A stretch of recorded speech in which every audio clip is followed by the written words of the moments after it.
Saludos cordiales. En este video se le ofrecerá respuesta a tres preguntas generadoras.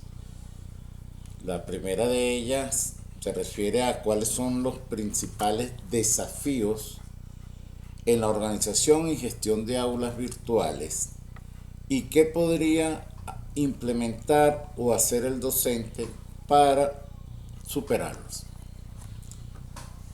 De la organización y gestión de aulas virtuales presenta desafíos en los cuales el facilitador o mediador debe tomar en cuenta e implementar respuestas a los mismos para convertirlos en oportunidades de innovación en el aula y generar procesos de aprendizaje activo y autónomo. El primer desafío tiene que ver con el acceso y la equidad. Esto se refiere al acceso a los dispositivos y a una adecuada conexión a Internet, así como a software especializado. En este sentido, el facilitador tiene varias alternativas que puede implementar, entre ellas ofrecer opciones de aprendizaje sincrónico y asincrónico para relacionarlo con el acceso a los dispositivos. En segundo lugar, puede implementar el uso de simulaciones y software en línea, porque existen programas e igualmente laboratorios virtuales que ofrecen simulaciones interactivas y donde el participante puede utilizar software especializado en línea también. Una tercera opción sería la grabación de conferencias y webinars virtuales, que puede incluir demostraciones y presentaciones que permitirán acceder a información actualizada. Un segundo desafío se relaciona con la participación y motivación del participante en el aula virtual. Eso tiene que ver con la necesidad de mantener el interés y la participación activa de los estudiantes en este entorno virtual de aprendizaje. Para ello, el docente puede utilizar metodologías activas y participativas como la gamificación. Excelente metodología utilizada por organizaciones de enseñanza virtual, sobre todo las que utilizan el método PASIE. Igualmente, utilizar el aprendizaje basado en problemas, entre otros. Debe fomentar la interacción y colaboración entre estudiantes, esto a través de foros, de chats interactivos, presentaciones interactivas, la presentación de videos y podcast que corresponde entonces a la creación de contenido multimedia por parte del docente, el cual debe ser atractivo para que el estudiante permanezca conectado con estos recursos en el aula. Además, es importante la retroalimentación clara y oportuna de las actividades. Eso es importante para el estudiante.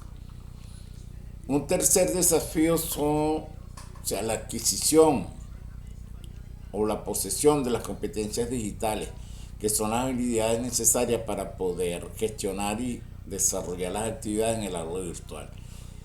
Pero a veces existen debilidades, sobre todo en los estudiantes. Para ello el docente debe ofrecer información sobre programas de formación y capacitación en herramientas digitales, además de proporcionar apoyo técnico y tutoriales al estudiante para que se le facilite el acceso y el uso de estas herramientas digitales.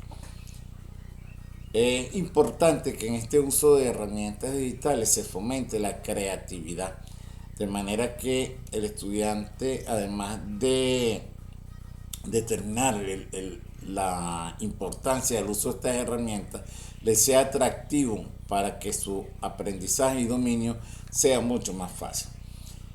Uno de los grandes desafíos es la evaluación, que muchos expertos consideran que la misma es compleja y por ello se deben utilizar diversas herramientas de evaluación, tanto formativa como sumativa, además de la mencionada retroalimentación en el punto anterior y el fomento de la autoevaluación y la coevaluación. Y en los momentos actuales, con la incorporación de la inteligencia artificial generativa, es importante que se revisen las estrategias de evaluación de manera que esta tecnología emergente sea utilizada de manera ética y responsable. Y por último, el desafío que considero es la interacción y comunicación por parte del facilitador y el participante. Eh, el facilitador o mediador debe utilizar foros de discusión, videoconferencias, donde el estudiante tenga la oportunidad de interactuar con él y se establezcan canales de comunicación claros y accesibles. Ahora, respecto a la segunda interrogante generadora, ¿cuáles son los criterios pedagógicos y tecnológicos clave que deberíamos priorizar al seleccionar y diseñar un aula virtual efectiva para un contexto educativo específico?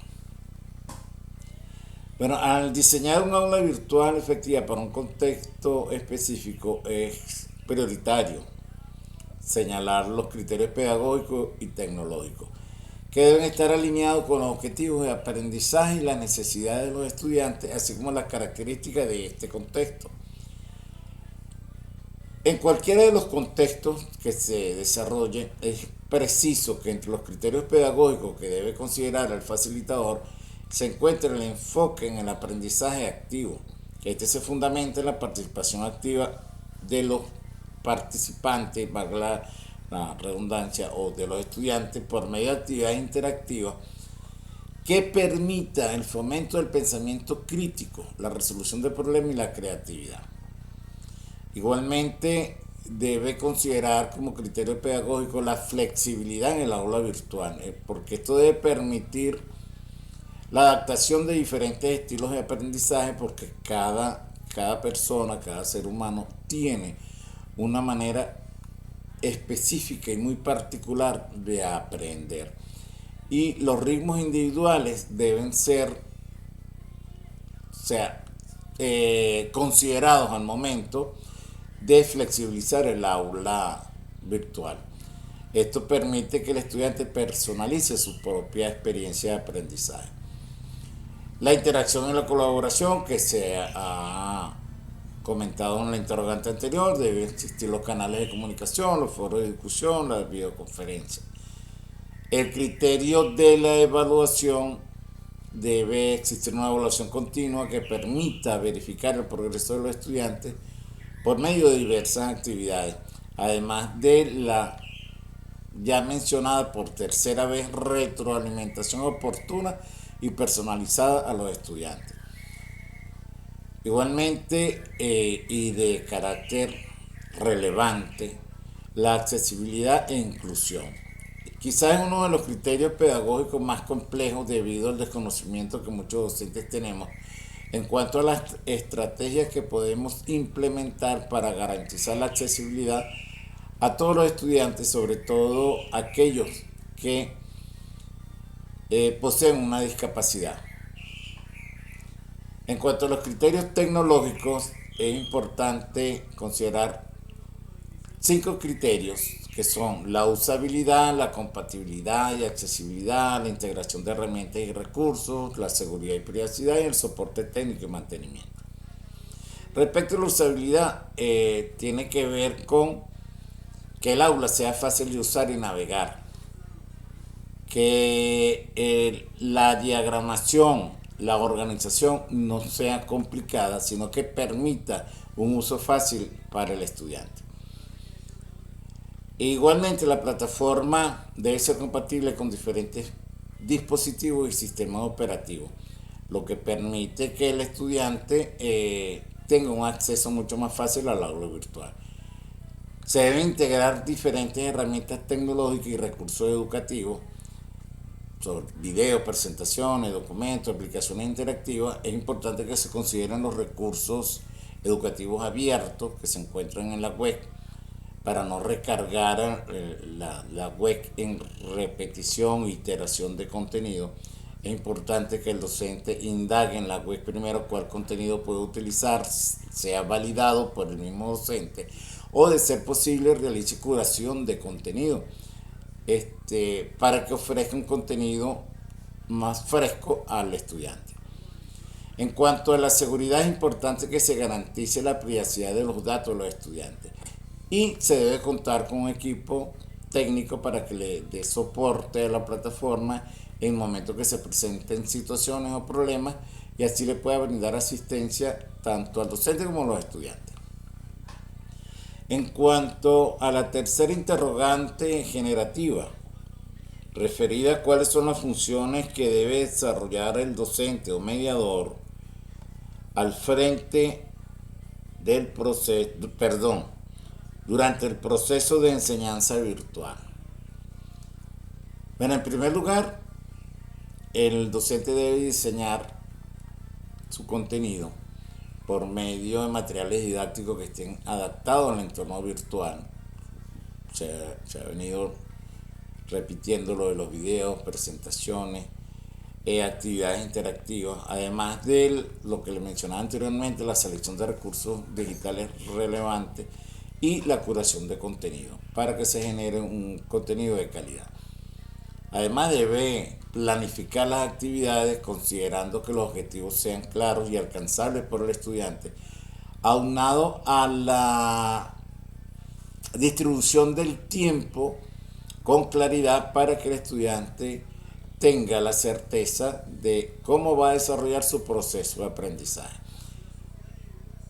Debe cumplir el rol de facilitador, de guía, porque debe moderar la interacción que se genera en los foros de discusión, además de facilitar los canales de comunicación e intercambio de ideas entre los estudiantes. Debe ser apoyo constante para el estudiante, individualizando para que atender cada necesidad que presenten los estudiantes y generar esa motivación y estímulo para el que se complete el desarrollo de un aprendizaje autónomo. La otra función que debe cumplir la de evaluador, debe crear los criterios de evaluación, generar los instrumentos correspondientes para un entorno virtual, generar las rúbricas de evaluación donde se muestren de manera clara y precisa cuáles son los aspectos de evaluar en cada una de las actividades. Debe generar una retroalimentación oportuna de cada una de las evaluaciones. En un aspecto muy importante es el manejo de las herramientas digitales. El docente debe poseer las competencias necesarias para el dominio de herramientas digitales actualizadas y fomentar la creación de contenido multimedia en los estudiantes. Eso implica que el docente debe mantenerse actualizado constantemente en la tecnología y en las tendencias en la educación virtual. Y una de las funciones clave para el desarrollo de un aula virtual es la de comunicador efectivo. Debe establecer canales de comunicación y la comunicación debe ser clara, concisa y respetuosa. Además de compartir la experiencia tanto con los estudiantes como con los otros docentes. Gracias.